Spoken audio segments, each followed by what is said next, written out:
இந்தாங்க மொத்தம் 390 ரூபா ஆச்சு.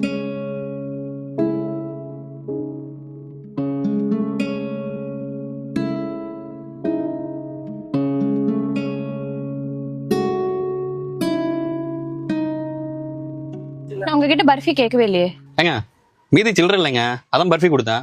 ஏங்க எனக்கு பர்ஃபி பிடிக்காது, எங்க வீட்ல குழந்தைகளும் இல்ல, இது யார் சாப்பிடுவா?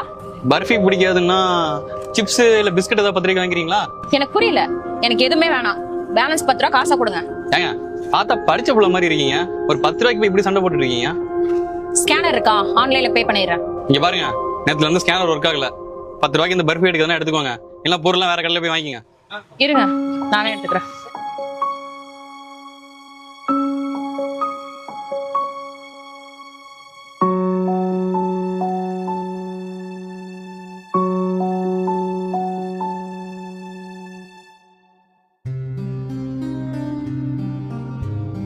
மேடம் நீங்களா? என்ன வேணும்?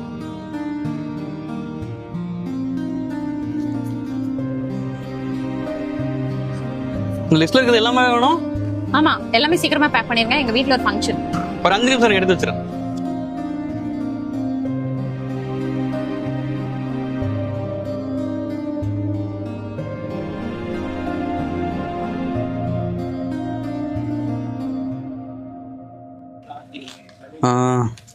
மேடம் மொத்தம் 1980 ரூபா ஆச்சு.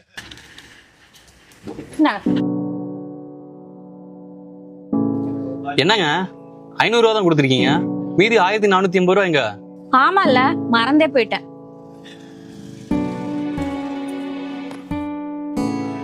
உங்களுக்கு 1450 ரூபாய் தரணும்ல, இதோட விலை 1200 ரூபாய். 250 ரூபாய்க்கு இந்தாங்க. என்ன மேடம் விளையாடுறீங்களா? பொருளை வாங்கிட்டு செருப்பு எடுத்து கொடுக்குறீங்க. பிராண்ட் செப்பல் ப்ரோ, உங்களுக்கு கம்மி காசுக்கு தான் தரேன். என்ன மேடம் வாங்கின பொருளுக்கு காசை கொடுக்காம கண்டதையும் கொடுத்து ஏமாத்துறீங்களா?